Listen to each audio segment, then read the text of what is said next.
क्या हाल है बच्चों। मैं रोहित कुमार, स्वागत है आपके अपने YouTube चैनल ZTI क्लासेस में। हमने पिछले क्लास में पढ़ा था जैव प्रक्रम के बारे में। उसमें हमने पृथ्वी पर निवास कर रहे जीवों के बारे में जाना था, उनमें किन किन प्रकार की प्रक्रियाएं होती है उनके बारे में जाना था। आज हम जानेंगे जंतुओं में पाचन के बारे में। किसके बारे में? जंतुओं में पाचन के बारे में। जैसे गाड़ी में ईंधन डालने के बाद वो गाड़ी चल तो लेती है, लेकिन उससे धुआं और उत्सर्जी रूप में बाहर निकलता है, लेकिन वो ईंधन धुआं के रूप में किस प्रकार परिवर्तित होता है वह हमें मालूम नहीं होता है। उसी प्रकार हम जानेंगे कि मनुष्य जो भोजन करते हैं उनसे उन्हें ऊर्जा की प्राप्ति होती है, लेकिन भोजन का पाचन हमारे शरीर के अंदर किस प्रकार होता है। तो चलिए वीडियो को शुरू करते हैं। मैं रोहित कुमार, स्वागत है अपने YouTube चैनल में। सबसे पहले देखेंगे एक कोशिकीय जंतु अमीबा के बारे में। किसके बारे में देखना है? अमीबा के बारे में। अमीबा एक कोशिकीय प्राणी संपोषी जीव जो मृदुजलीय है। कहाँ है? मृदुजलीय। ये मृदुजल में क्या करते हैं? निवास करते हैं। इनका आकार अनिश्चित होता है। ये कैसे होते हैं? अनिश्चित आकार के होते हैं। कैसे होते हैं? अनिश्चित आकार के होते हैं। इनका कोई आकार नहीं होता है। ये अमीबा का चित्र है। ये किसी भी प्रकार के हो सकते हैं। समझ में आया? ये किसी भी प्रकार के हो सकते हैं। हम ऐसे भी अमीबा बना सकते हैं, ऐसे भी अमीबा को बना सकते हैं, या ऐसे भी अमीबा को बना सकते हैं। मतलब इसका आकार क्या होता है? अनिश्चित होता है। ये मृदु जल में निवास करते हैं। ये भोजन के रूप में छोटे शैवाल, बैक्टीरिया, डाइटम इत्यादि जीवों को खाते हैं। भोजन करने के लिए इनके शरीर में किसी विशेष प्रकार का अंग नहीं होता है। जैसे इसमें दिया गया है कि इसमें किसी भी प्रकार का विशेष अंग खाने के लिए नहीं है। तो ये क्या करते हैं? इस कूटपाद के सहायता से भोजन को पकड़ते हैं। जहां इनके भोजन होते हैं वहां ये कूटपाद धीरे धीरे वृद्धि करते हैं और जाकर उस भोजन को घेरते हैं, और घेरने के बाद यह भोजन का जो है पाचन करते हैं। इनमें पोषण के लिए की प्रक्रिया जो है वो 3 चरणों में होती है। कितने चरणों में होती है? 3 चरणों में होती है। एक अंतर्ग्रहण, पाचन और बहिष्करण। इन 3 चरणों से ये क्या करते हैं? अमीबा अपना पोषण की प्राप्ति करते हैं या भोजन का पाचन करते हैं। ऐसे ही एक और है, एक कोशिकीय जीव जिसका नाम है शैवाल। क्या है? पाचन करते हैं। ऐसे ही एक और है, एक कोशिकीय जीव जिसका नाम है शैवाल। क्या है? शैवाल। तो उसका चित्र देख लेते हैं हम। उसका चित्र इस प्रकार होता है। इसमें प्रचलन अंगक होते हैं जिसके सहायता से ये गति कर पाते हैं, और इसमें भोजन पकड़ने के लिए एक विशेष अंग होते हैं। यह भी एक कोशिकीय मृदुजलीय प्रोटोजोआ है। वह क्या था? प्राणी संपोषी था, और यह प्राणी संभोजी है। क्या है? प्राणी संभोजी। अमीबा एक प्राणी संपोषी जीव है और पैरामीशियम जो है वो प्राणी भोजी जीव है, लेकिन दोनों एक कोशिकीय ही है। क्या है? दोनों एक कोशिकीय ही है। यह भी मृदुजलीय है। यह भी कहाँ रहते हैं? मृदु जल में रहते हैं। उनमें अमीबा में अभी हमने देखा कि कोई विशेष प्रकार का अंग नहीं होता। वह कूटपाद के सहायता से ही गति कर लेते हैं, भोजन पकड़ लेते हैं और पाचन की क्रिया भी कर लेते हैं। लेकिन सीलिया में क्या होता है? एक विशेष अंग होता है जिसके सहायता से ये क्या करते हैं? गति करते हैं। ये अमीबा में होता है। किस में होता है? अमीबा में। अमीबा का प्रचलन अंगक सीलिया होता है। क्या होता है? सीलिया इनका प्रचलन अंगक है जिसके सहायता से वह क्या करते हैं? गति करते हैं। जहां भोजन होगा सीलिया, वह अपने पैरामीशियम, वह अपने सीलिया के सहायता से क्या करेंगे? गति करेंगे और वहां जाएंगे। यह पैरामीशियम जो है अपना भोजन कोशिकाभिमुख या साइटोस्टोम से ग्रहण करते हैं। किससे करते हैं? कोशिका भिमुख या साइटोस्टोम से ये क्या करते हैं? पैरामीशियम जो है अपना भोजन ग्रहण करते हैं। इनमें चलने के लिए जो अंग है वो सीलिया है। क्या है? सीलिया, जिसके सहायता से ये क्या कर पाते हैं? चल पाते हैं। थोड़ा देख लेंगे अमीबा और पैरामीशियम में क्या अंतर है। तो अमीबा एक कोशिकीय प्राणी संपोषी जीव है और पैरामीशियम एक कोशिकीय प्राणी संभोजी जीव है। दोनों मृदुजलीय हैं। मृदुजल में क्या करते हैं? निवास करते हैं। उसके बाद उसमें एक ही अंग पाया जाता है, कूटपाद, जिसके सहायता से वो गति कर पाते हैं, भोजन ग्रहण कर पाते हैं। लेकिन ये जो पैरामीशियम है इसमें विशेष प्रकार का एक प्रचलन अंगक होता है जिसे सीलिया कहा जाता है। क्या कहा जाता है? सिलिया कहा जाता है, जिसके सहायता से ये गति करते हैं। लेकिन इनमें भोजन करने के लिए भी एक विशेष अंग होता है। क्या होता है? भोजन करने के लिए एक विशेष अंग होता है, जिसे कोशिकाभिमुख या साइटोस्टोम कहा जाता है। क्या कहा जाता है? कोशिकाभिमुख या साइटोस्टोम कहा जाता है। आगे देखेंगे, ये एक कोशिकीय जीव थे जिनके शरीर के अंदर भोजन के पाचन की प्रक्रिया किस प्रकार होती है, किस प्रकार ये क्या करते हैं, भोजन ग्रहण करते हैं। अब चलेंगे हम मानवों के बारे में। किसके बारे में? मानव। हम देखेंगे कि हमारे शरीर के अंदर किस प्रकार ये जो पाचन की प्रक्रिया है वो संपन्न होती है, जिसमें क्या होता है, भोजन पचता है। तो पाचन तंत्र उच्च वर्गीय जंतु में भोजन करने के लिए क्या होता है, एक विशेष प्रकार का अंग होता है, जिसकी लंबाई कहा जाता है 8 से 10 मीटर होता है। कितना होता है? 8 से 10 मीटर। इसे आहार नाल भी हम लोग कहते हैं। क्या कहते हैं? आहार नाल। पूछा जाएगा कि आहार नाल की लंबाई कितनी होती है, तो 8 से 10 मीटर। पाचन तंत्र की संपूर्ण लंबाई कितनी होती है? 8 से 10 मीटर। और यहां से क्या होता है, हम लोग मुख गुहा से ग्रहण करते हैं भोजन को।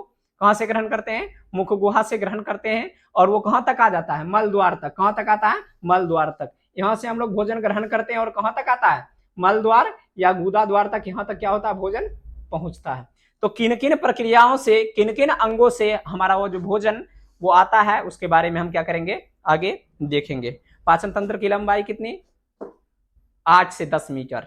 आहार नाल की लंबाई 8 से 10 मीटर। तो चलेंगे आगे। आहार नाल के कुछ भाग के पास, जहां से हम भोजन क्या करते हैं, करना शुरू करते हैं, और पाचन की प्रक्रिया वहां क्या होती है, प्रारंभ होती है। तो पहला है मुख गुहा। क्या है? मुख गुहा। कहा जाता है आहार नाल की ये जो पहला भाग होता है वो मुख गुहा होता है। क्या होता है? वो मुख गुहा होता है। आहार नाल का कौन सा भाग? पहला भाग, जहां से हम क्या करते हैं, भोजन अपने शरीर के अंदर क्या करते हैं, प्रवेश करवाते हैं। क्या करते हैं? प्रवेश करवाते हैं। उसे क्या कहा जाता है? मुख गुहा कहा जाता है। क्या कहा जाता है? मुख गुहा कहा जाता है। तो हम चित्र के माध्यम से देख लेते हैं। तो इसे क्या कहा जाता है? मुख गुहा कहा जाता है। क्या कहा जाता है? मुख गुहा, जहां से हम क्या करते हैं, भोजन को ग्रहण करते हैं। अब ये भोजन हमारे मुख के अंदर जाता है। किसके अंदर जाता है? मुख के अंदर जाता है। तो मुख में क्या क्या पाया जाता है? दांत, जीभ, और क्या क्या, फिर लार पाए जाते हैं। क्या पाए जाते हैं? लार पाए जाते हैं। समझ में आ रहा? क्या क्या पाए जाते हैं मुख में? दांत, जीभ, लार। फिर और अंदर चलेंगे हम, शरीर के विभिन्न भागों, आंतरिक भागों के बारे में हम क्या करेंगे, अभी अध्ययन करेंगे, जिसमें पाचन की क्या होती है, प्रक्रिया होती है। किसकी प्रक्रिया होती है? पाचन की प्रक्रिया होती है। तो चलेंगे आगे। मुख गुहा हो गया। मुख गुहा के अंदर जो भी हैं उनके बारे में हम क्या करेंगे, अध्ययन करेंगे। आते हैं सबसे पहले जीभ। किसके पास? जीभ के पास। ये क्या है? जीभ की आकृति है। किसकी आकृति है? जीभ की आकृति है। कहा जाता है मानव का जीभ जो है वो एक मांसल संरचना है। क्या है? मांसल संरचना है। इनका जो जीभ किस चीज का बना होता है? मांस का। हम क्या करते हैं, जीभ को जैसा मन होता है वैसा क्या कर लेते हैं, मोड़ लेते हैं, घुमा लेते हैं, मोड़ते हैं, क्योंकि इसमें क्या नहीं पाया जाता है, अस्थियां नहीं पाया जाता है। क्या? अस्थियां नहीं पाए जाते हैं। तो जीभ जो है वो मांसल संरचना है। इसे 4 भाग में बांटा जाता है। कितने भाग में? 4 भाग में। हम लोगों को ये पता है कि मतलब क्या, जीभ का काम सिर्फ क्या करना है, स्वाद ग्रहण करना है। तो हम क्या करते हैं, प्रत्येक दिन अनेक प्रकार के भोजन ग्रहण करते हैं, जो मीठा रहता है, खट्टा रहता है, नमकीन रहता है, तीखा रहता है।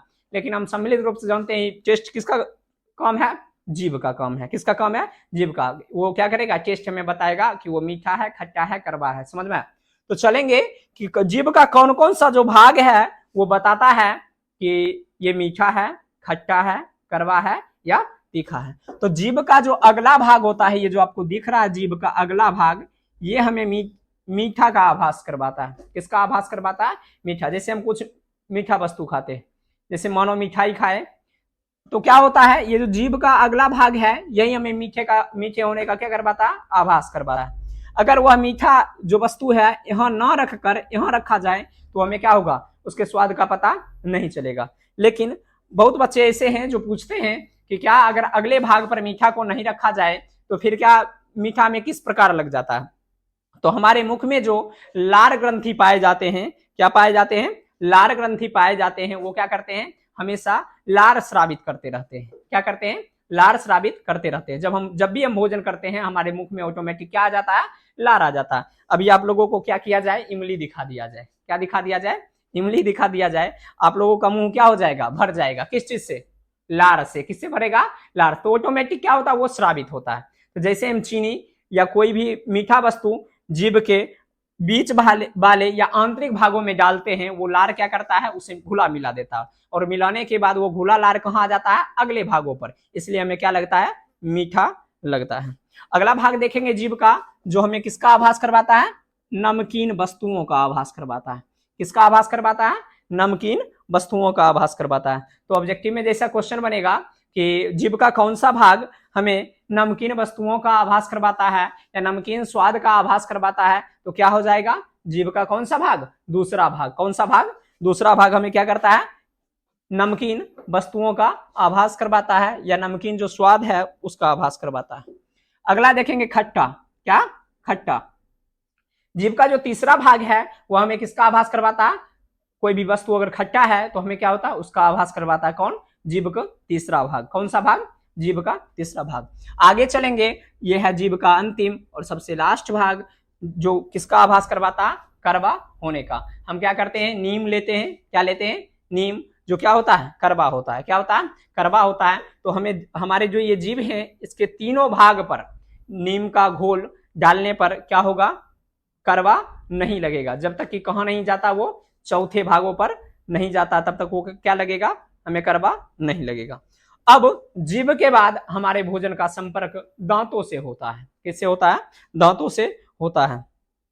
तो दांत कितने प्रकार के होते हैं, बच्चे से अगर पूछा जाए दांत कितने प्रकार के होते हैं, तो बच्चों का कहना क्या, चलो चार। कितना, चार। दांत के कितने प्रकार, चार। दांत जो कहा जाता है, दांतों की जो संख्या होती है हमारे जबड़ों में वो 32। कितना, 32। लेकिन हर समय 32 नहीं होता है। जब बच्चे जन्म लेते हैं, 3-4 साल के हो या 6-7 साल के हो, तब उनमें 32 नहीं होता है। या वही बच्चे जब 10-12-15 साल के हो जाते हैं, फिर भी उनके दांतों में, वो जबड़ा में दांतों की संख्या 32 नहीं होती है। तो कब 32 होती है, और जब बच्चे रहते तब कितना होता है, और 15 से 20 साल के बीच में कितना होता है। तो आगे हम देखेंगे। ये जो दांत है, कहा जाता है, यह हमारे मुख गुहा में 2 जबड़े पाए जाते हैं। कितने जबड़े पाए जाते हैं, 2। एक नीचे का और एक ऊपर का जबड़ा पाया जाता है। कहा जाता है जबड़ों में ये दांत क्या होते हैं, उपस्थित होते हैं। एक ढांचा जैसा बना होता है, जिसमें क्या होता है, ये हमारा दांत जो है वो अवस्थित रहता है। दांत का जो ऊपरी परत बना होता है वो इनामेल का बना होता है। किसका बना होता है, इनामेल का बना होता है। क्वेश्चन आता है कि हमारे दांत का जो निर्माण किससे हुआ है, तो इनामेल से। किससे, इनामेल से। यह मजबूत हड्डी होती है जो क्या करती है, हमारे दांतों को सुरक्षा प्रदान करती है। क्या करती है, सुरक्षा प्रदान करती है। अब देखेंगे किन किन अवस्थाओं में हमारा जो दांत है वो क्या रहता है, 20, उससे कम, 32, 28, जो भी है हम देखेंगे किन किन अवस्थाओं में। तो दांत पहले 4 प्रकार देख लेते हैं। ये है हमारे दांत। दांत में क्या आ जाएंगे, एक ये कृंतक। कौन सा दांत, कृंतक। और क्या क्या, रदनक। कौन कौन सा दांत, कृंतक, रदनक, अग्रचवर्णक और चवर्णक। अब देखेंगे इनका कार्य क्या क्या है। कृंतक का क्या कार्य है, चवर्णक का क्या कार्य है, रदनक का क्या कार्य है, और अग्रचवर्णक का क्या कार्य है। कृंतक का कार्य होता है काटना। क्या करना, काटना। जब भी हम कोई भोजन लेते हैं तो उसको क्या करते हैं, काटते हैं। क्या करते हैं, काटते हैं। वो किसका कार्य होता है, कृंतक का। फिर रदनक का कार्य होता है वो भेदना। क्या करना, भोजन को भेदना। जो भी हम वस्तु खाते हैं, भेदक भी कहा जाता है, जो भी वस्तु हम खाते हैं उसको क्या करता है, ये भेदता है, फाड़ता है। तो ये रदनक का कार्य है। किसका, रदनक या भेदक का कार्य। चवर्णक और अग्रचवर्णक, ये दोनों का काम होता है क्या करना, चबाना। क्या करना होता है, चबाना। अब देखेंगे किन किन अवस्थाओं में ये जो बच्चे होते हैं या वयस्क होते हैं उनके जबड़ों में दांतों की संख्या में परिवर्तन होता है। तो जो बच्चे होते हैं, कहा जाता है कि वैसे बच्चे जिनका उम्र 3 से 7 साल के बीच है। कितने हैं, 3 से 7 साल के बीच हैं। उन बच्चों के जबड़े में दांतों की संख्या कितनी होगी, 20 होगी। कितनी होगी, 20। वैसे बच्चे जिनकी आयु कितना, 3 से 7 वर्ष। कितने वर्ष, 3 से 7 वर्ष। उनके जबड़ों में दांतों की संख्या कितनी, 20। आगे देखेंगे ये 28 किस परिस्थिति में आता है, किस आयु में आता है। तो कहा जाता है कि 13 से 18 साल, जब बच्चे कितने के हो जाएंगे, 13 से 18 वर्ष के हो जाएंगे, तब उनके जबड़ों में दांतों की संख्या कितनी हो जाएगी? 28 हो जाएगी। कितनी हो जाएगी? 28 हो जाएगी। और जब वो कितने 18 के ऊपर हो जाते हैं तब उनमें दांतों की संख्या क्या होती है? 32 होती है। कितनी होती है? 32 होती है।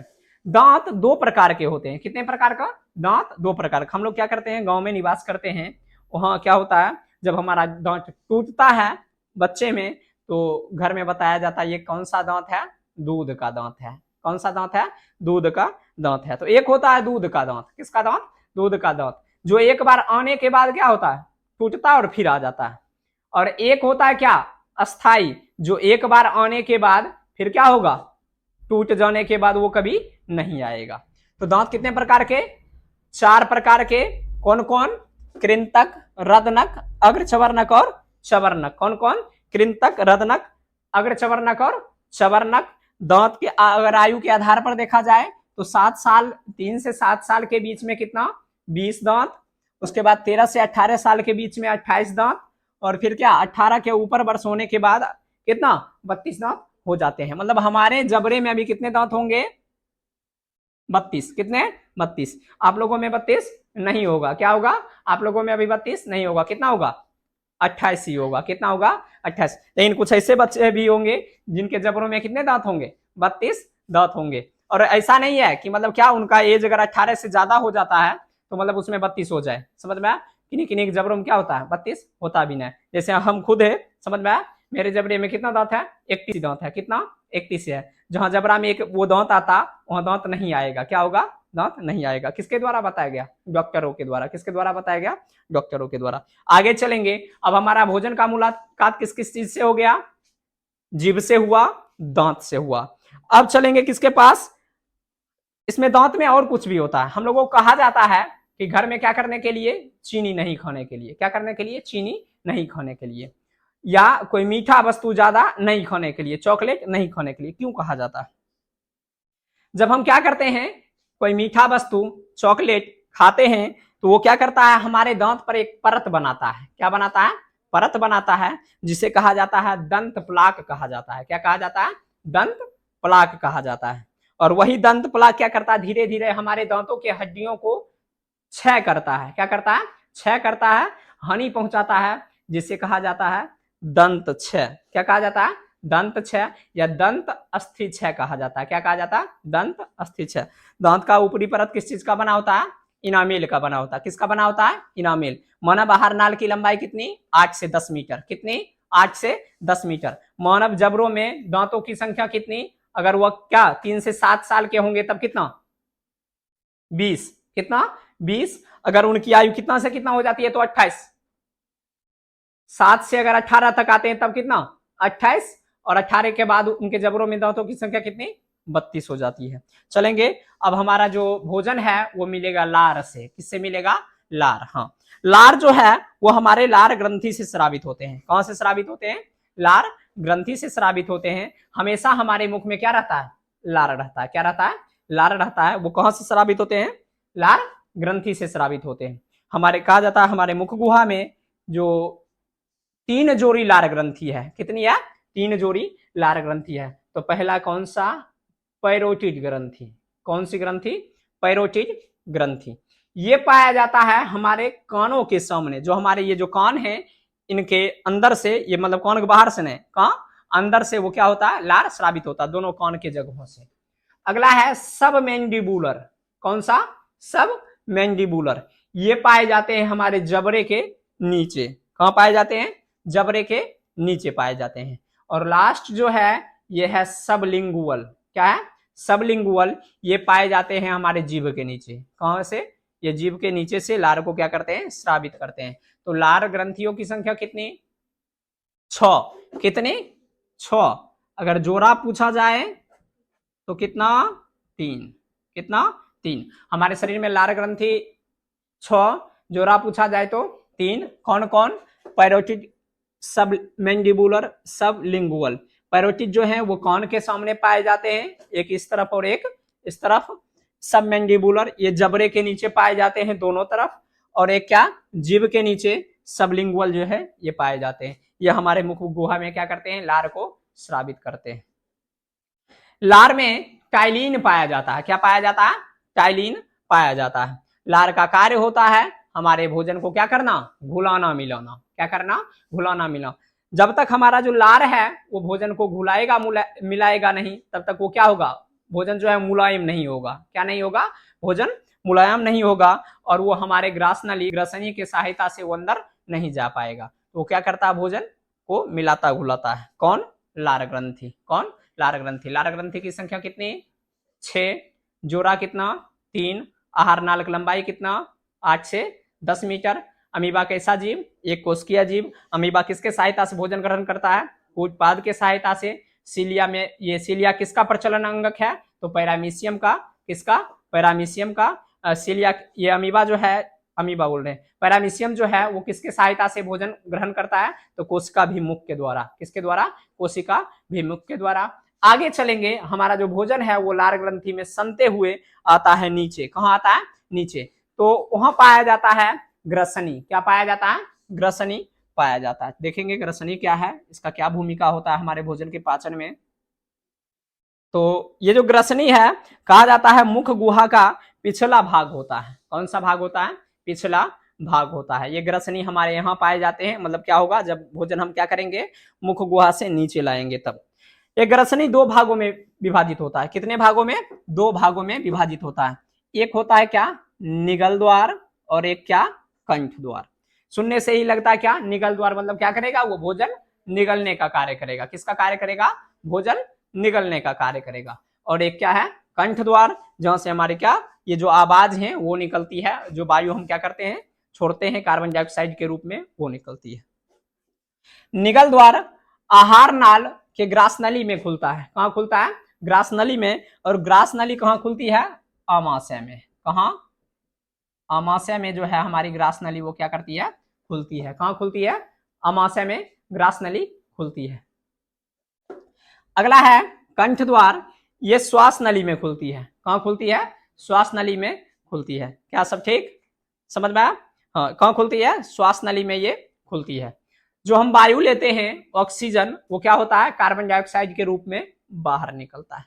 कभी कभी हम क्या करते हैं? इसी कंठ द्वार में एक मांसल संरचना पाई जाती है जिसे कहा जाता है क्या? एपीग्लोटिस। क्या कहा जाता है? एपीग्लोटिस कहा जाता है। यह कार्य करता है कैसे? एक ढक्कन के रूप में कार्य करता है। कैसे कार्य करता है? एक ढक्कन के रूप में कार्य करता है। जब हम क्या कर रहे होते हैं? तेजी तेजी भोजन कर रहे होते हैं। क्या कर रहे होते हैं? तेजी तेजी भोजन कर रहे होते हैं। तो किसी कारणवश ये जो हमारा भोजन है कहाँ चला आता है?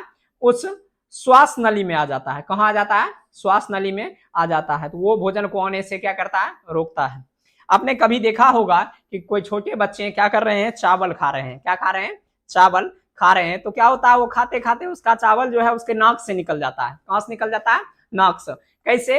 वो भोजन कर रहा होता है और भोजन को जाना किधर चाहिए? ये निगल द्वार के माध्यम से कहाँ जाना चाहिए? ग्रसनी में। और वो कहाँ चला जाता है? श्वास नली में चला जाता है। कहाँ चला जाता है? श्वास नली में चला जाता है। जिसके कारण वो क्या होता है? जैसे ही अंदर से कार्बन डाइऑक्साइड आ रहा होता है, वो चावल के दाने को क्या होता है? धकेलते हुए नाक से क्या करता है? बाहर निकाल देता है। तो ये क्या था? ग्रसनी था। क्या था? ग्रसनी। अगला है ग्रास नली। क्या है? ग्रास नली। सबसे पहला भाग आहार नाल का मुख गुहा। क्या है? मुख गुहा। आहार नाल का सबसे पहला भाग क्या? मुख गुहा। उसके बाद क्या आता है? ग्रसनी। क्या आता है? ग्रसनी। अभी ग्रसनी हम बताएं। ग्रसनी कितने भाग? 2 भाग। एक क्या? निगल द्वार और एक क्या? कंठ द्वार। निगल द्वार का कार्य भोजन को कहाँ? ग्रास नली के सहायता से आमाशय भेजना। और कंठ द्वार का कार्य क्या? श्वास नली का जो कार्य करता है वो कंठ द्वार करता है। वायु जो हम लेते हैं वो कंठ द्वार की सहायता से, और वो बाहर भी निकलता है। अगला जानेंगे ये क्या? ग्रास नली। ग्रास नली की लंबाई होती है 25 सेंटीमीटर। कितना? 25 सेंटीमीटर। ग्रास नली की क्या होती है? लंबाई कितनी सेंटीमीटर? 25 सेंटीमीटर। हाँ, ये ग्रसनी के बाद आता है। किसके बाद आता है? ग्रसनी के बाद आता है ग्रास नली। ये मुख गुहा में क्या होता है? यहाँ तो सना हुआ भोजन होता है। किसके द्वारा? लार ग्रंथि के द्वारा। जो स्रावित हुआ लार वो क्या करता है? भोजन को सनता है, घुलाता मिलाता है, जो धीरे धीरे खिसकते खिसकते निगल द्वार से उसमें प्रवेश करता है। खिसकने की इस प्रक्रिया को कहते हैं हम लोग क्रमांकुचन कहते हैं। क्या कहते हैं? क्रमांकुचन। जिसके माध्यम से क्या होता है? भोजन वो खिसकते खिसकते कहाँ तक आता है? ग्रास नली तक आता है। कहां तक आता है? ग्रास नली। तो ग्रसनी से ग्रास नली तक भोजन को वो खिसकते खिसकते आने की प्रक्रिया को क्या कहा जाता है? क्रमांकुचन कहा जाता है। क्या कहा जाता है? क्रमांकुचन कहा जाता है। अब यह भोजन जैसे ही ग्रास नली में आता है, ग्रास नली के माध्यम से वो कहां चला जाता है? अमाशय में जाता है। कहां जाता है? अमाशय। अब देखेंगे अमाशय क्या है, इससे क्वेश्चन बनते हैं। अमाशय के बारे में लिखें या अमाशय से स्रावित होने वाले क्या पाचक हार्मोन के बारे में लिखें, तो सबसे पहले देखेंगे अमाशय होता क्या है। अमाशय जो है वो ग्रसनी के बाद आता है। किसके बाद आता है? ग्रसनी के बाद ग्रास नली, और ग्रास नली के बाद कौन? अमाशय। कौन? अमाशय। अमाशय एक थैलीनुमा संरचना है। कैसा संरचना है? थैलीनुमा संरचना है। क्या? अमाशय। यह हमारे पेट के दाहिने तरफ होते हैं। कहां होते हैं? पेट के दाहिने तरफ ये क्या होते हैं? पाए जाते हैं। इनके कुछ भाग होते हैं, उन भागों के बारे में हम क्या करेंगे? जानेंगे। इनके अगले भाग को, अमाशय के अगले भाग को कार्डियक कहा जाता है। क्या कहा जाता है? कार्डियक। क्वेश्चन आता है कि अमाशय के अगले भाग को क्या कहा जाता है? कार्डियक कहा जाता है। कृपया इधर ध्यान बनाए रखें। हाँ, समझ में आया? ये क्या? अमाशय के अगले भाग को क्या कहा जाता है? कार्डियक कहा जाता है। अमाशय के पिछले भाग को पाइलोरिक कहा जाता है। क्या कहा जाता है? पाइलोरिक कहा जाता है। सबसे पहले जानेंगे अमाशय एक थैलीनुमा संरचना है जो हमारे पेट के उदर गुहा के दाहिने तरफ स्थित रहता है। इसे 3 भागों में बांटा जाता है। कितने भागों में? 3 भागों में, या इसे 3 भागों में क्या किया गया है? बांटा गया है। जिसमें नंबर 1 होगा कार्डियक। क्या होगा? कार्डियक, जो अमाशय का क्या है? अगला भाग है। कौन सा भाग है? अगला भाग है। पिछला भाग होता है पाइलोरिक। कौन सा? पाइलोरिक। और सबसे बीच वाला जो भाग होता है उसको कहा जाता है फुंडिक। क्या कहा जाता है? फुंडिक कहा जाता है। क्या कहा जाता है? फुंडिक। अमाशय के कितने भाग? 3 भाग। कौन कौन? कार्डियक, पाइलोरिक और कौन सा? ये फुंडिक। कौन सा?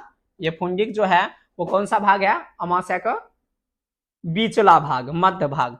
अगला भाग कार्डियक, दूसरा पाइलोरिक और तीसरा फुंडिक। अमाशय का जो दीवार होता है वो एपिथेलियम का बना होता है। किसका बना होता है? एपिथेलियम का बना होता है। ये इसमें क्या होते हैं? कुछ धसे धसे भाग होते हैं। क्या होते हैं?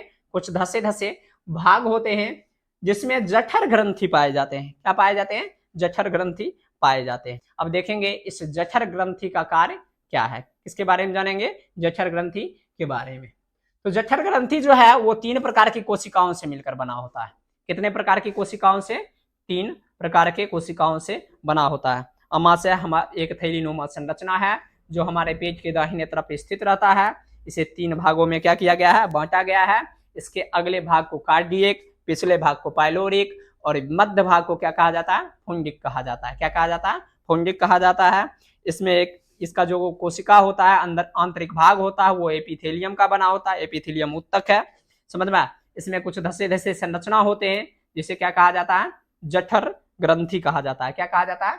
जठर ग्रंथि कहा जाता है। ये जो जठर ग्रंथि है वो 3 प्रकार की कोशिकाओं से मिलकर बना है। तो समझ में आया अभी तक? चलो आगे देखते हैं आगे क्या है। अब देखेंगे जठर ग्रंथि के बारे में। किसके बारे में? जठर ग्रंथि के बारे में देखेंगे। तो जठर ग्रंथि, चलिए सबसे पहले जठर ग्रंथि आने से पहले हम थोड़ा देख लेते हैं पीछे का।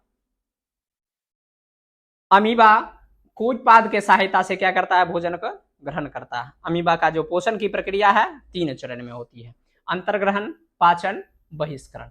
पैरामीशियम में चलने के लिए एक विशेष अंग होता है जिसे सीलिया कहा जाता है। क्या कहा जाता है? सीलिया कहा जाता है। यह जो भोजन ग्रहण करता है वो कोशिका भी मुख के द्वारा करता है। किसके द्वारा करता है? कोशिका भी मुख के द्वारा। हाँ, पीछे सब जगह रहना है। उसके बाद क्या है? आहार नाल आया था। आहार नाल की लंबाई कितना? 8 से 10 मीटर। इसकी शुरुआत होती है मुख गुहा से। मुख गुहा में हमने देखा क्या? जीभ। जीभ के 4 भाग स्वाद के आधार पर, पहला, दूसरा और तीसरा। पहला भाग क्या किया? मीठा। किसका? मीठा का आभास करवाता है। दूसरा देखेंगे किसका? नमकीन का। तीसरा खट्टा का और चौथा करवा का। समझ में आया? जीभ के ऊपर एक महीन छोटी छोटी संरचनाएं पाई जाती है जिसे कहा जाता है क्या? स्वाद कलिका कहा जाता है। क्या कहा जाता है? स्वाद कलिका कहा जाता है। फिर हमने देखा किसके बारे में? दांत के बारे में। ये जो मानव का जो मुख गुहा होता है इसमें 2 जबड़े पाए जाते हैं जिसमें क्या होती है? दांत उस जबड़े में अवस्थित रहती है। जब बच्चे की उम्र 3 से 7 साल होता है तो उनके जबड़ों में दांतों की संख्या 20 होती है। कितनी होती है? 20 होती है। जब वो क्या होते हैं 13 से 18 वर्ष के होते हैं तब उनके जबड़ों में कितना दांत? 28 दांत। और जब वो 18 वर्ष से अधिक के हो जाते हैं तब कितने दांत? 32 दांत होते हैं। दांत जो बना है, दांत को ऊपरी परत किसका बना होता है? इनामेल का बना होता है। किसका बना होता है? इनामेल का। अब एक फॉर्मूला के माध्यम से हम क्या करते हैं, समझते हैं कि दांत कैसे 32 है या 20 है। तो दंत सूत्र कहा जाता है 21-23/21-23 और एक होता है 20-23/20-23। जबरा कितना? 2। जबरा कितना? 2 होता है जबरा। समझ में आया? चलो, तो जबरा कितना? 2। दोनों को क्या करते हैं? जोड़ देते हैं। 3 2 5 6 8, 3 2 5 6 2 8। तो 8 ऊपर और 8 नीचे, तो ये 16 प्लस 16 बराबर कितना? 32। उन व्यक्तियों में क्या होंगे जिनकी आयु अधिक होगी 18 वर्ष से, उनमें कितना? 32 दांत। फिर अगला देखेंगे, क्या कोई दिक्कत है क्या? नहीं। चलो आगे इसमें 2 4 3 7, 2 4 3 7, 7 दूना 14, 14 28। कितना दांत? 28। तो इसे कहा जाता है क्या? दंत सूत्र कहा जाता है। क्या कहा जाता है? दंत सूत्र कहा जाता है। चलेंगे अब वहां हम सीधे अमाशय के बाद जठर ग्रंथि पर। कहां चलेंगे? जठर ग्रंथि पर। जठर ग्रंथि से जठर रस स्रावित होता है। क्या स्रावित होता है? जठर रस स्रावित होता है। इसमें हाइड्रोक्लोरिक अम्ल, म्यूकस, श्लेष्मा तथा निष्क्रिय रूप में पेप्सिनोजेन पाया जाता है। क्या क्या पाया जाता है? म्यूकस, ये हाइड्रोक्लोरिक अम्ल, म्यूकस, श्लेष्मा तथा निष्क्रिय रूप में पेप्सिनोजेन पाया जाता है। क्या पाया जाता है? पेप्सिनोजेन पाया जाता है। ये जो हाइड्रोक्लोरिक अम्ल है ये क्या करता है? निष्क्रिय पेप्सिनोजेन को पेप्टोन में बदल देता है। किस में बदलता है? पेप्टोन में। ये जो निष्क्रिय पेप्सिनोजेन है इसे ये क्या करता है? पेप्सिन में बदलता है। किस में बदलता है? पेप्सिन में बदलता है। और यही पेप्सिन भोजन के प्रोटीन पर कार्य करता है जिसे पेप्टोन में बदल देता है। किस में बदलता है? पेप्टोन में। तो हाइड्रोक्लोरिक अम्ल है निष्क्रिय पेप्सिनोजेन को पेप्सिन में बदलता है। पेप्सिन भोजन के प्रोटीन पर कार्य करके किस में बदलता है? पेप्टोन में बदलता है। किस में बदलता है? पेप्टोन में बदलता है। आगे देखेंगे ये जो जठर रस है इसका कार्य क्या होता है? जठर रस का कार्य होता है हमारे द्वारा किए गए जो भोजन है उसके साथ आए बैक्टीरिया को क्या करना? नष्ट करना। क्या करना? नष्ट करना। उसके बाद भोजन के पाचन में सहायता करना, भोजन को अम्लीय बनाना, ये सारा कार्य होता है किसका? जठर रस का। किसका कार्य होता है? जठर रस का। जब क्या होता है किसी कारणवश हमारे अमाशय में अत्यधिक जठर रस स्रावित होते हैं। क्या होते हैं? अत्यधिक जठर रस स्रावित होते हैं तो अमाशय के दीवार में क्या हो जाते हैं? घाव हो जाते हैं। क्या होते हैं? घाव होते हैं, जिसे अल्सर कहा जाता है। क्या कहा जाता है? अल्सर। जब हमारे अमाशय में क्या होगा? अत्यधिक वो जो जठर रस है वो स्रावित होगा तो एक घाव का रूप लेगा जिसे क्या कहा जाता है? अल्सर कहा जाता है। अब इसमें प्रोटीन का पाचन जो हो गया, उसके बाद ये जो पचा हुआ भोजन है तो इसमें पूर्ण पाचन नहीं होती है। कुछ पाचन की जो प्रक्रिया होती है वो संपन्न होती है और अवशिष्ट भोजन जो बचा हुआ है एक गाढ़े लेई के जैसा वो क्या होता है? कहाँ जाता है? पाइलोरिक भाग से छोटी आंत में चला जाता है।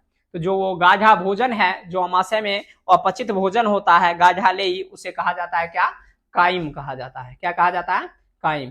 क्वेश्चन आते हैं कि अमाशय में जो अपचित भोजन गाढ़ा लेई के जैसा होता है उसे क्या कहते हैं? तो उसे क्या कहते हैं हम लोग? काइम कहते हैं। क्या कहते हैं? काइम। और ये जो काइम है वो पाइलोरिक भाग के सहायता से कहाँ चला जाता है? छोटी आंत में। कहाँ चला जाता है? छोटी आंत में। अब देखेंगे छोटी आंत क्या है।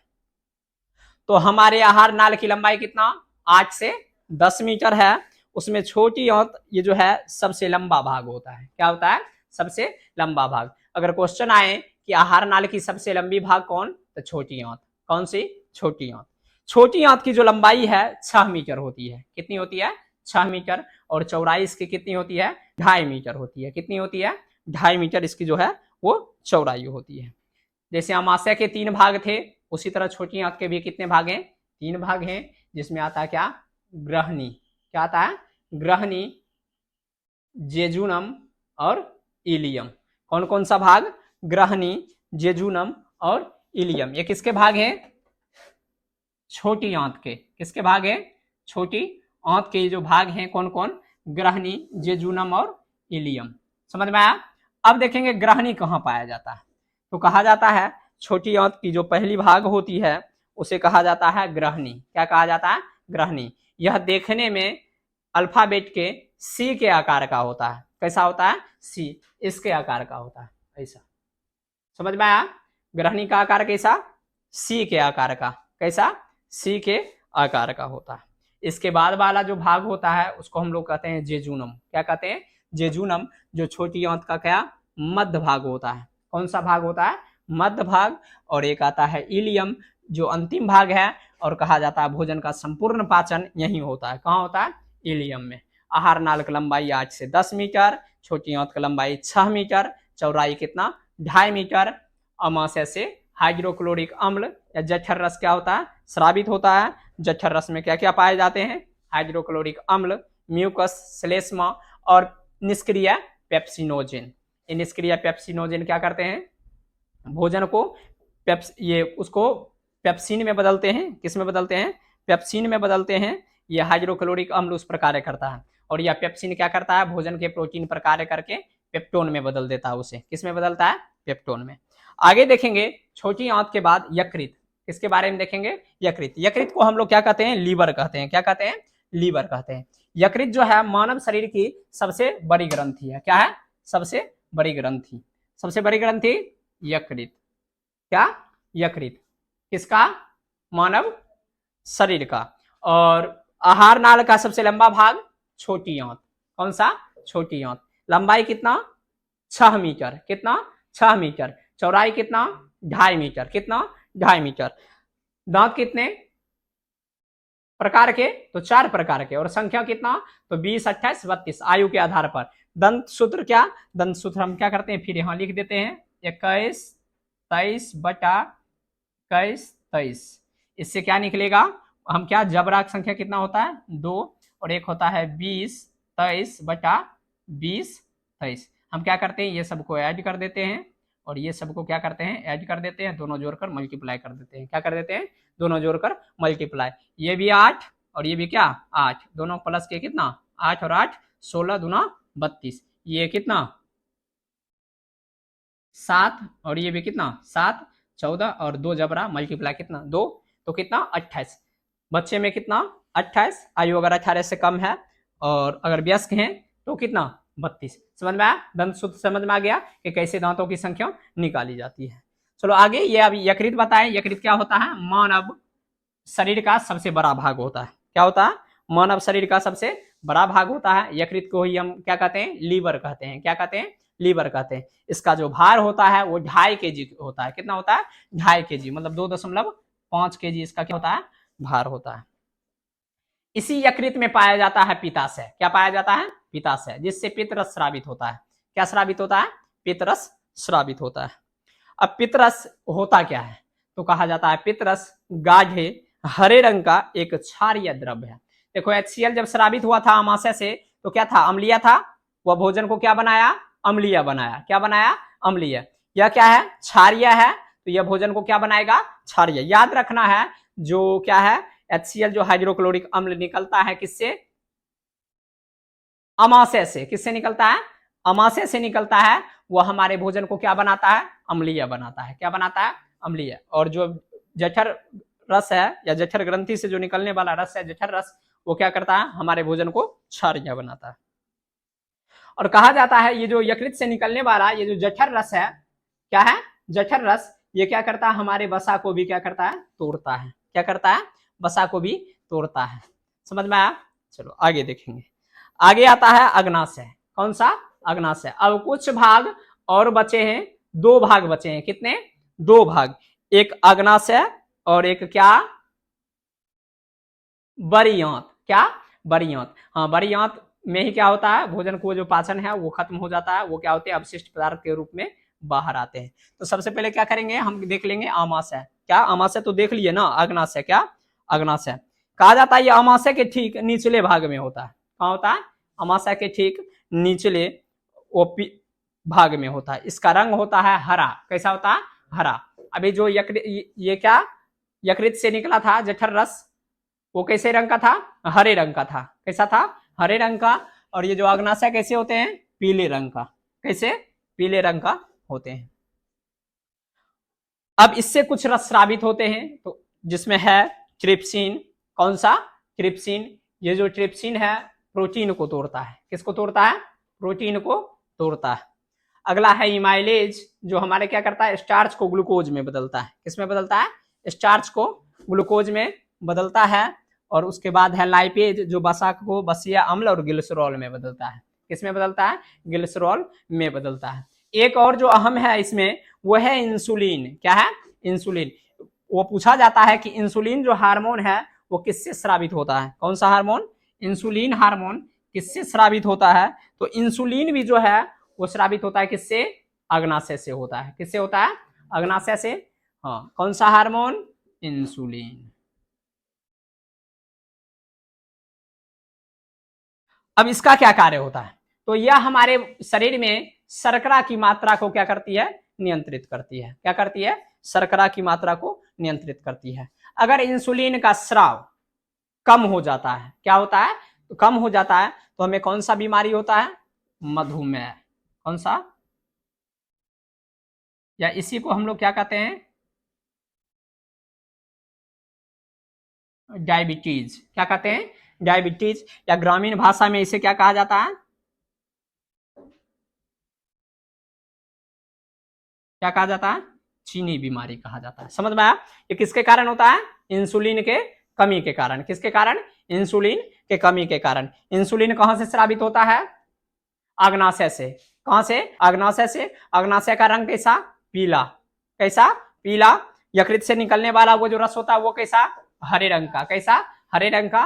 वो क्षारीय होता है। और आमाशय से जो हाइड्रोक्लोरिक अम्ल निकलता है वो क्या होता है, अम्लीय होता है। वो हमारे भोजन का अम्लीय बनाता है, और ये क्या बनाता है, क्षारीय बनाता है। अगला है, अब इसमें क्या होता है, जो भोजन बचा हुआ है, वो जो काइम था उसका पुनर्अवशोषण होता है। क्या होता है, पुनर्अवशोषण होता है। वो जो किसमें, आमाशय में जो बचा था भोजन, वो अपचित रूप में, जिसे क्या कहा गया था, काइम कहा गया था। क्या कहा गया था, काइम। अब वो क्या करता है, इलियम के बिलाई से चलता हुआ आता है, जिसे चाइल्ड कहा जाता है। क्या कहा जाता है, चाइल्ड कहा जाता है। थोड़ा देख लेते हैं, काइम और चाइल्ड में बच्चे क्या होते हैं, कंफ्यूज हो जाते हैं।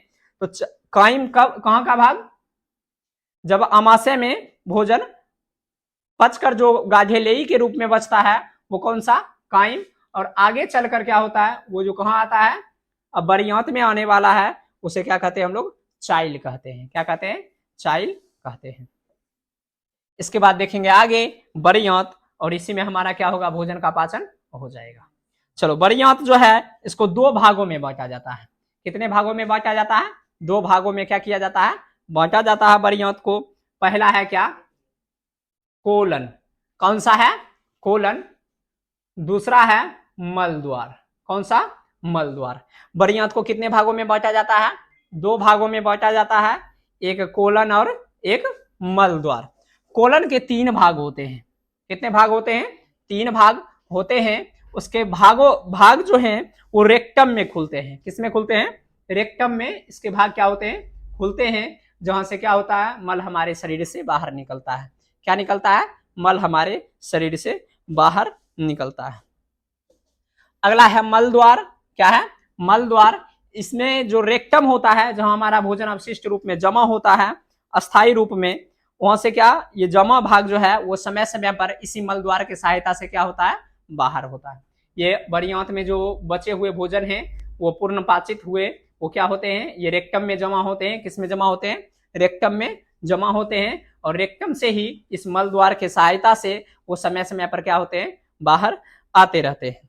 इस प्रकार जो होती है क्या, हमारे शरीर में क्या, भोजन का पाचन होता है। आगे बरियांत में ही कुछ संरचनाएं पाई जाती है, जिसे अवशेषी अंग के नाम से जाना जाता है। या क्वेश्चन आते हैं कि अवशेषी अंग इनमें से कौन है, तो कुछ अंग देंगे, यकृत, पित्ताशय, अग्नाशय, और एक दे दिया जाएगा अपेंडिक्स। क्या दिया जाएगा, अपेंडिक्स। तो ये अपेंडिक्स जो है वो बड़ी आंत में एक उंगली नुमा संरचना पाई जाती है। कैसी संरचना पाई जाती है? उंगली नुमा संरचना पाई जाती है, जिसे क्या कहा जाता है? अपेंडिक्स कहा जाता है। क्या कहा जाता है? अपेंडिक्स कहा जाता है। इसे अवशेषी अंग कहा जाता है। क्या कहा जाता है? अवशेषी अंग कहा जाता है। मतलब इसका हमारे शरीर के अंदर कोई भी कार्य नहीं होता है। ये मतलब कोई भी कार्य हमारे शरीर के अंदर पाचन संबंधी नहीं करते हैं। तो क्या होता है? ये होता क्यों है? तो ऐसे ही क्या करता है, वो हमारे शरीर के अंदर एक संरचना है जो रहता है। कभी कभी हमारा भोजन किसी कारणवश उसमें भरना शुरू होता है और वो सर जाता है। क्या होता है? सर जाता है। उसी अपेंडिक्स में भोजन धीरे धीरे जमा होता है। ये जो कौन भाग था, ये चाइल्ड वाला जो भाग था, वो जमा होता है और जमा होते होते वो क्या होता है? अपेंडिक्स में सर जाता है। सरने के बाद वो क्या होता है? अपेंडिक्स फट जाता है, जिसके कारण जो व्यक्ति हैं उनकी क्या हो जाती है? मृत्यु हो जाती है। समझ में आया? तो अपेंडिक्स जो है वो किसी भी प्रकार की बीमारी नहीं है। यह हमारे जो बड़ी आंत है उसका एक भाग है। क्या है? भाग है, अवशेषी भाग है। इसका कोई भी कार्य इसमें नहीं होता है, जिसमें किसी कारणवश भोजन भरने के कारण क्या होता है? भोजन सड़ता है और वो फट जाता है, जिसके कारण लोगों की क्या होती है? मृत्यु होती है। एक और मेन पॉइंट जो बीच में क्या हो गया था, छूट गया था, जहां छोटी आंत और बड़ी आंत मिलती है उसे सीकम कहा जाता है। क्या कहा जाता है? जहां छोटी आंत और बड़ी आंत मिलती है उसे क्या कहा जाता है? सीकम कहा जाता है। तो ये जो सारी प्रक्रिया थी जिसके कारण क्या होता है? हमारे शरीर में भोजन का पाचन होता है। हम एक बार क्या करेंगे, फिर से देखेंगे कि कौन कौन सा भाग इसमें अहम भूमिका रखता है। तो सबसे पहले मुख गुहा, जहां से भोजन को क्या करवाते हैं? प्रवेश करवाते हैं। उसमें लार ग्रंथि, दांत, जीभ इत्यादि का क्या होता है? योगदान होता है। वहां से भोजन क्रमांकुचन के सहायता से वो आते हैं ग्रसनी। ग्रसनी से कहा? ग्रासनली। ग्रसनी और ग्रासनली के बीच में क्रमांकुचन की प्रक्रिया होती है। कहाँ होती है? ग्रसनी और ग्रासनली के बीच में क्रमांकुचन की प्रक्रिया होती है और वह भोजन ससरता हुआ कहाँ आ जाता है? अमाशय में। अमाशय से जठर रस स्रावित होते हैं। क्या होते हैं? जठर रस स्रावित होते हैं, जिसमें हाइड्रोक्लोरिक अम्ल क्या करता है? हमारे भोजन को अम्लीय बनाता है। वो आय बैक्टीरिया को नष्ट करता है। फिर भोजन जो है कहाँ चलाता है? अमाशय के बाद किसमें? यकृत में। यकृत जो कहा जाता है शरीर का सबसे बड़ा ग्रंथि है, 2.5 kg का। उससे होते हुए अग्नाशय। अग्नाशय पीले रंग का होता है। कैसा होता है? पीले रंग का होता है। फिर अग्नाशय से कहाँ भोजन आ जाता है? बड़ी आंत में आ जाता है। कहाँ आ जाता है? बड़ी आंत में। तो इस प्रकार जो है हमारे शरीर में क्या होता है? भोजन का पाचन होता है। जैसे मशीनों में क्या होता है, हम जो ईंधन डालते हैं वो संपूर्ण रूप से ईंधन में फिर से प्राप्त नहीं होता, वो कार्बन के रूप में बाहर निकल जाता है। उसी प्रकार ये जो अवशिष्ट पदार्थ है वो भोजन पाचित होकर हमारे शरीर से क्या होते हैं? समय समय बाहर निकलते रहते हैं। तो आज का जो क्लास है वो यहीं पर समाप्त हुआ। अगले वीडियो में हम मिलेंगे इस अध्याय का वस्तुनिष्ठ प्रश्न और कुछ शॉर्ट टाइप और कुछ लॉन्ग टाइप प्रश्नों के साथ।